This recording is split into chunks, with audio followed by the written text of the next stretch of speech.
Hello, आप सभी को सादर नमस्कार। मेरे चैनल में आप सभी का स्वागत है। आज मैं आपको लेकर चलती हूँ गंगा सागर यात्रा। ये स्थान वो जगह है जहाँ पर गंगा नदी और बंगाल की खाड़ी का अद्भुत मिलन होता है। इस वीडियो में हम यह भी जानेंगे कि गंगा सागर कब जाना चाहिए, गंगा सागर कैसे जाए, गंगा सागर धाम के दर्शन कैसे करें और अंत में जानेंगे गंगा सागर धाम की यात्रा में खर्च। ये तो आइडिया मुझे इतना नहीं है, फिर भी कोशिश।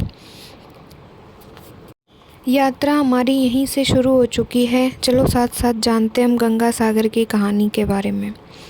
माँ गंगा की कहानी का उल्लेख कवि कालिदास जी के रघुवंशम में मिलता है, जिसमें गंगा नदी के उद्गम से लेकर सागर से अंतिम मिलन तक के सफ़र का बड़ा ही सुंदर पंक्तियों से वर्णित किया गया है।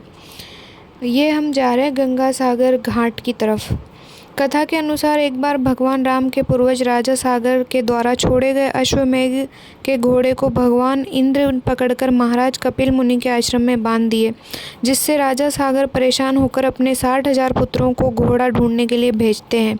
उनके सभी पुत्र संपूर्ण पृथ्वी लोक में घोड़ा ढूंढने के लिए फैल जाते हैं।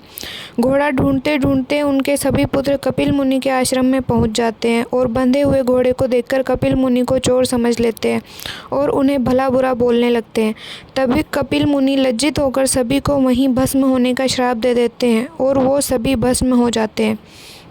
बहुत दिन बीत जाने के बाद जब राजा सागर के कोई भी पुत्र वापस नहीं लौटते, तब उन्होंने अपने पौत्र अंशुमान को उनकी खोज के लिए भेजते हैं। अंशुमान अपने सभी चाचाओं को खोजते हुए जब ऋषि कपिल के आश्रम में पहुंचते हैं तो उसे पता चलता है कि वो सभी अब इस दुनिया में विदा ले चुके हैं और कपिल जी के अंशुमान से बताया कि अगर कोई भी राजा सागर का वंशज माँ गंगा जी को धरती लोक में इस स्थान पर लेकर आएगा, तभी उनके सभी 60,000 पुत्रों को मोक्ष मिलेगा।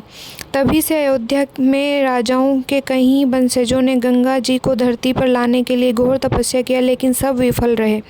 अंत में उन्हीं के वंशज राजा भगीरथ जी के घोर तपोबल से माँ गंगा जी प्रसन्न होकर पृथ्वी में आने के लिए उत्सुक हुई। गंगा जी के धरती में आने से पहले भगीरथ से कहती है कि जिस समय मैं धरती में प्रस्थान करूंगी तो वहां मेरे तेज वेग को रोकने के लिए कोई उपस्थित होना चाहिए। तब भगीरथ तपस्या करके भगवान शिव को प्रसन्न करते हैं। तब गंगा जी गंगोत्री में पहली बार धरती में अपने चरण रखती है और वहां से तेज जलधाराओं के साथ बहने लगती है।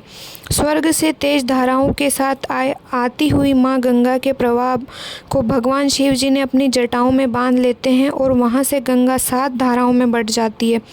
भगीरथ माँ गंगा को अपने पूर्वजों के भस्म वाले स्थान में रास्ता दिखाते हुए लेकर आगे आगे चलते रहते और गंगा सागर पहुंचकर अपने पूर्वजों का उद्धार करते हुए माँ गंगा पुनः बंगाल की खाड़ी में समा जाती है।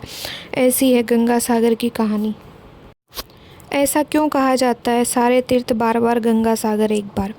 हिंदू धर्म ग्रंथों में गंगा सागर को मोक्ष द्वार कहा गया है, क्योंकि संपूर्ण विश्व भर से सबसे पवित्र नदियों में गंगा का सर्वोच्च स्थान है। इसीलिए दुनिया भर से श्रद्धालु इस गंगा सागर संगम में आकर डुबकी लगाते हैं और अपने अपने मोक्ष प्राप्ति की कामना करते हैं। मान्यता है कि गंगा सागर की यात्रा सैकड़ों तीर्थ यात्रा के बराबर है। हर किसी को यहाँ आना नसीब नहीं होता है, जिसके कारण गंगा सागर का महत्व और भी ऊंचा हो जाता है। गंगा सागर पुण्य आत्मा के मोक्ष प्राप्ति का द्वार है, इसीलिए इसे सारे तीर्थ बार बार गंगा सागर एक बार कहा जाता है। गंगा सागर के दर्शन कैसे करें?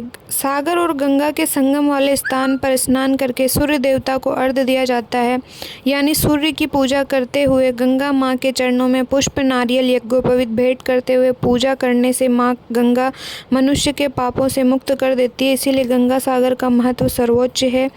इसके बाद सागर तट पर स्थित कपिल मुनि के मंदिर में भगवान विष्णु की पूजा की जाती है, क्योंकि कपिल मुनि विष्णु जी के ही अंश है। ऐसा करने से माँ गंगा बहुत प्रसन्न होती है और मानव को पापों से मोक्ष की प्राप्ति का रास्ता बताती है।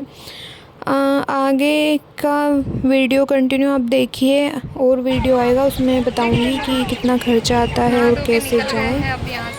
अब हम यहाँ से स्नान करके और कपिल मुनि आश्रम के लिए निकल गए हैं दर्शन करने के लिए। मंदिर में माँ गंगा की मूर्ति स्थापित है, प्रतिमा स्थापित है, कपिल मुनि जी और सागर राजा।